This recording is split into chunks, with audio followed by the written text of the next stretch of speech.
ازيكم يا حبايبي؟ عاملين ايه؟ يا رب تكونوا بخير. اهلا بيكم في قناة مطبخ وافكار سونا. في فيديو النهاردة هنعمل مع بعض الرز بالشعرية للمبتدئين، يعني كده اللي هم بيبقوا لسه داخلين المطبخ جديد، او سنة اولى مطبخ، او مثلا شباب وشابات مغتربين سواء في جامعات او مسافرين، بيبقوا عايزين يعملوا كده شوية رز بالشعرية، وبيطلع معاهم مش مظبوط ومعجن ومش مفلفل، او يعني كده مش بيبقى بالطريقة المظبوطة زي ما انتوا شايفينه كده بالمنظر ده. فالنهاردة هنعمله مع بعض خطوة بخطوة بكل التكات والتفاصيل اللي تخلي الرز بالشعرية يطلع معاكم مظبوط بالمنظر اللي انتوا شايفينه ده. طبعا الرز ما بنستغناش عنه جنب اغلب الاكلات سواء طواجن او خضار، يعني كده حاجة بتبقى اساسية في المطبخ. والرز بالشعرية اغلبه بيتعمل بالرز المصري مش بالبسمتي، فالنهاردة هنعمله مع بعض بطريقة سهلة وبسيطة وخطوة بخطوة هتخليه يطلع معاكي بالمنظر اللي انتوا شايفينه ده. احلى رز بالشعرية هنعمله النهاردة مع بعض. يلا بينا كده نشوف هنعمله ازاي واحدة واحدة. يلا بينا. معايا هنا نص كيلو من الرز او حوالي كده يعني 3 مجات من الرز. تمام، انا بعمل بالبركة، انا مش بعاير الصراحة، بس تقريبا كده 3 مجات او نص كيلو الا حاجة بسيطة. معايا كمان هنا نص كوباية من الشعرية. هنروح على النار، هنجيب الحلة بتاعتنا هنسخنها الاول، وبعد كده هنحط فيها معلقة كبيرة من السمنة وحوالي كده معلقتين 3 من الزيت. اهم حاجة وانتوا بتعملوا الرز تضيفوا معاه زيت، لان الزيت ده هو اللي بيديه اللمعة، وهو كمان مش بيخليه ملزق كده شوي. بعد كده هننزل عليه بالشعرية بالشكل ده، وهنحمر الشعرية لغاية ما تدخل على اللون الذهبي. انا هنا كمية الشعرية قليلة، انا ما بحبش اكترها في الرز، يعني انا الكمية دي بالنسبة لي حلوة، انت حابة تكتر عن كده كتر براحتكم. هنخلي اللون كده ذهبي فاتح، ما تخلوش غامق زيادة، وكمان ما تخلوهوش فاتح زيادة، لان لو عملتوه في المرحلة دي فاتح لما هيشرب المية هيبقى افتح. فانتوا المرحلة دي اهو اللي وصلنا ليها اللي هو الذهبي، بيبقى كده خطير.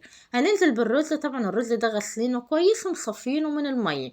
في انواع كتيرة من الرز مكتوب عليها ان هي ما بتتغسلش، لكن لو مش مكتوب عليه طبعا هتغسلوه. بعد كده ما ضفنا الرز هنقلبه مع الشعرية كده حوالي 5 دقايق. بعد كده هننزل عليه بالملح، انا حطيت هنا معلقة ونص صغيرين من الملح، لان انا هضيف شوربة والشوربة فيها ملح. لكن لو انتوا هتشوه بالمية فهتزودوا الملح عن كده، وطبعا بعد ما تخلصوا هتدوقوا، لو محتاج ملح هتزودوا. انا معايا هنا الشوربه، لازم الشوربه بتاعتك تكون ساخنه، سواء ميه او شوربه لازم تكون ساخنه الاول. شايفين لون الشوربه بتاعتنا دي؟ شوربه فراخ، انا سلقت معاكم قبل كده الفراخ في فيديو وقلت لكم ازاي تطلع الشوربه معاكم كده فاتحه وطعمها خطير وريحتها حلوه جدا. هسيب لكم لينك الفيديو في صندوق الوصف للي حابب يشوفه. بعد كده هننزل بقى بالمية كده شوية شوية. النار بتكون عالية الأول، بعد كده هنخليها وسط عشان بس ما يفرش معاك ويبهدلك الدنيا. وبعد كده هتضيف الشوربة وهتديها تحريكة كده مع الرز. ازاي تعرفي كده ان هو استكفى من المية؟ يعني خلي المية اعلى من مستوى الرز بحوالي كده سنتي، مش اكتر من كده. كمان لو هتعيريها بالكوباية، كل كوباية رز ليها كوباية من المية. بعد ما خلصت وضفت المية هتضيفي معلقة كده في نص الحلة، لو وقفت معاكي بالطريقة دي يبقى كده الشوربة بتاعتك مظبوطة، لكن لو مالت كده او كده يبقى كده الشوربة يا اما زيادة يا اما قليلة.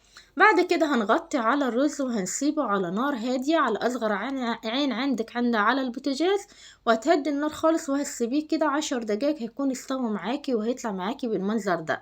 طبعا بقى هتدوقيه لقيتيه لسه ني وحسيتي فيه طقطقة كده من تحت في الحلة، يبقى كده هو محتاج مية. هتضيفيله كده حوالي مغرفة شوربة أو نص كوباية من المج بتاع الشاي مية، وهتغطيه وهتسيبيه برضو على نار هادية لغاية ما هيكمل تسوية. بس هو كده هيطلع معاكم بالشكل اللي انتوا شايفينه ده، مفلفل جدا حباية حباية، وكمان لونه فاتح ابيض اهو، يعني ولا ضفنا خل عشان نخلي اللون ابيض ولا اي حاجة، هو اللون لوحده كده كفاية. هتجيبي بقى عشان تقدموه بطريقة حلوة طبق كده مدور او مربع او شكل كده بيكون معرج زي الكبات بتاعة الكيك، يعني اي حاجة انت حابة تقدمي بشكلها الرز بتاعك، وهتمليها بالشكل ده وهتسويها كويس خالص. وبعد كده هنقلبها على الطبق.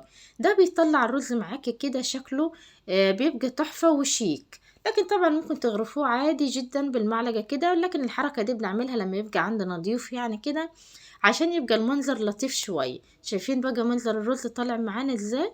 بالأمانة كده لونه فاتح وخطير، وطعمه وريحته كانت تحفة. يعني حاجة كده سهلة وبسيطة ومن غير تعقيد، هيطلع معاكم عظمة.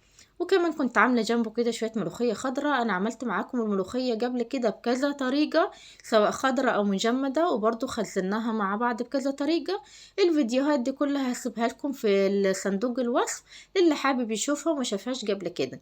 وادي الفراخ بتاعتنا انا كنت برضو سلقاها، وبعد ما سلقتها رشيت عليها كده شويه من التوابل، وقلت لكم عليها قبل كده، ودخلتها تحت الشوايه. طلعت معايا بالمنظر العظمه ده، يعني كده كانها مش مسلوقه. بالامانه بتبقى حلوه جدا وريحتها بتبقى تحفه. برضو هسيب لكم لينك الفيديو في صندوق الوصف. الفيديوهات دي كلها موجوده على القناه اللي حابب يشوفها، لان احنا عملناها مع بعض قبل كده بالتفصيل، في كل فيديو منفصل عن التاني. احلى طبق رز بالشعرية عملناه النهاردة. بقى اعملوه وانتم مطمنين، لو عملتوه بالطريقة دي هيطلع معاكم خطير. طبعا الرز ما بنستغناش عنه. شايفين كمان الحلة بتاعتنا مش ملزقة ولا شاطت ولا اي حاجة، طالعة مظبوطة خالص. اعملوه بالبركة كده واطمنوا هيطلع معاكم تحفة. لو حسيتوا ان هو ني هتزودوا له مية، يعني ممكن ما تكتريش مية في الاول، بحيث تشوفي الدنيا هتبقى ماشية ازاي، وما تخافيش مش هيعجن معاكم خالص. يعني حاجة كده سهلة وبسيطة ومش بتاخد وقت جدا. طبعا الرز ما بنستغناش عنه، سواء جنب خضار او ممكن كمان جنب طبق كده من السلطة عظمة، بينفع جدا بالأمانة، بيبقى خطير. يعني كده لو ما عندكيش اكل ومحتارة تعملي ايه اكل، اعملي كده طبقين رز ومعاهم كمان طبقين سلطة، وكلوا احلى رز بالسلطة. حاجة كده خطيرة.